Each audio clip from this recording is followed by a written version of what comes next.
All right, good morning. We're going to go through the docket as quickly as we can so that we can start on the jail docket. 2021 CR 19158, State versus Matthew Aldridge.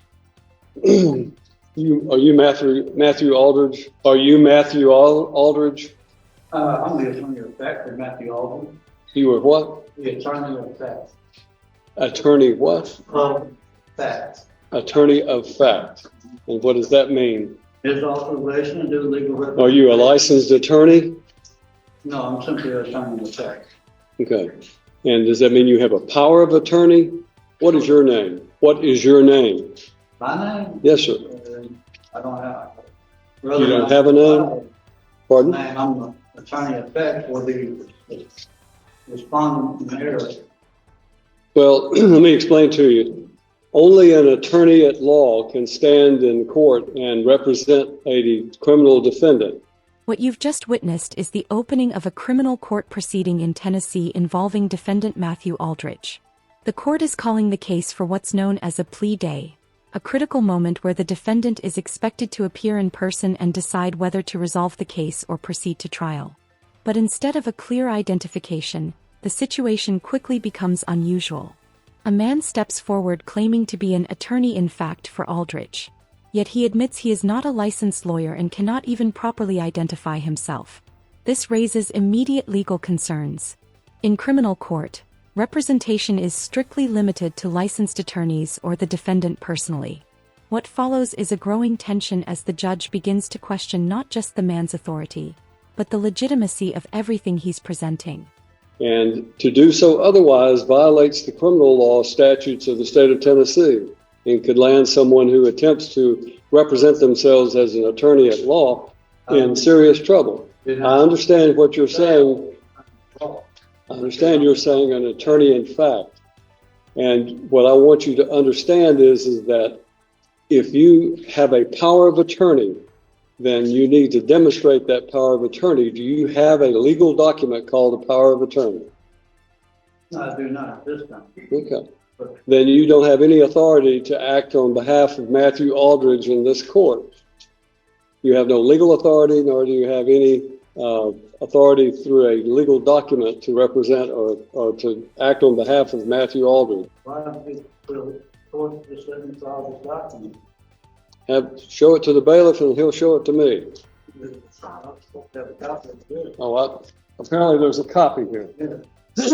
All right. This is in the state of Tennessee of Cheatham County and Chancery Court, which is filed in the wrong county because in the wrong court, because this is circuit court. You just be quiet. You go to the courthouse, it comes up. You need to listen to me instead of talking, okay? At the center of this exchange is a fundamental legal misunderstanding.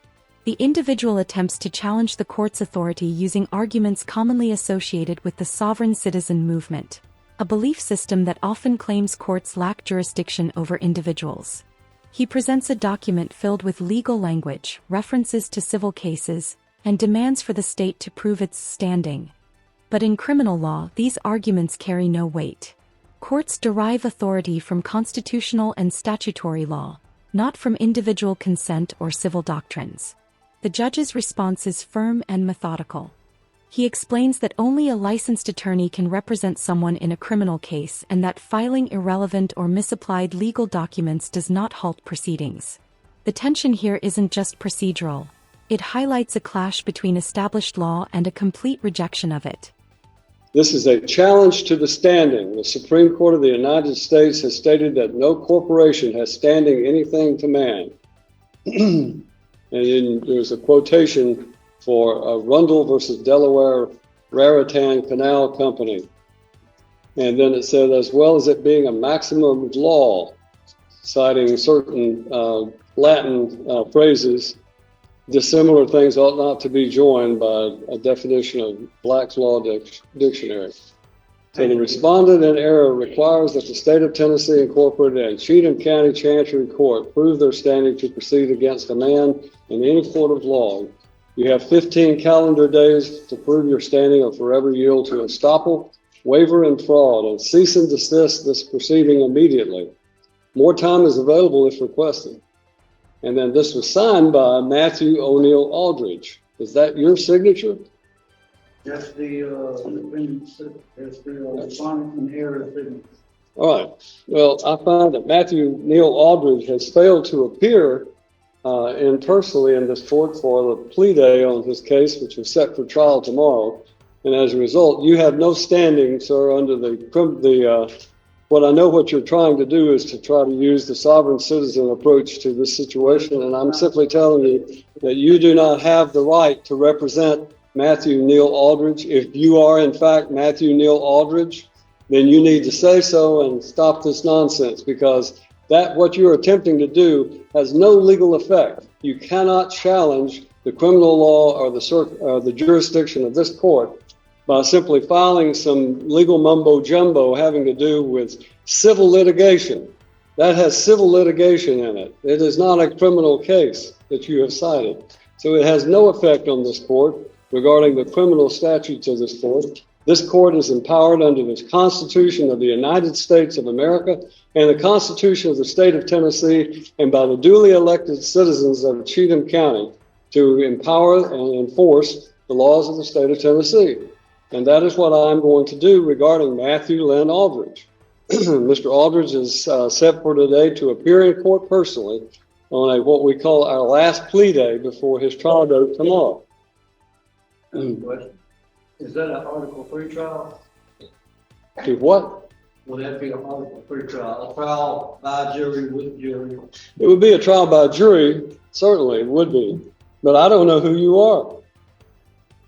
And I don't think you have any authority, if you are not Matthew Lynn Aldridge, to appear before this court. And you're wasting valuable time to all of these other citizens who are here today. So when I'm talking, you stop talking. No, you will when I'm finished talking. You are wasting the court's time by doing this, and I'm just simply instructing you that if you are, in fact, Matthew Lynn Aldridge, then this is your last day to settle your case. The trial date is set for tomorrow, and unfortunately, it will not go forward because of the fact that I have a conflict and I have to be in Stewart County on a civil matter.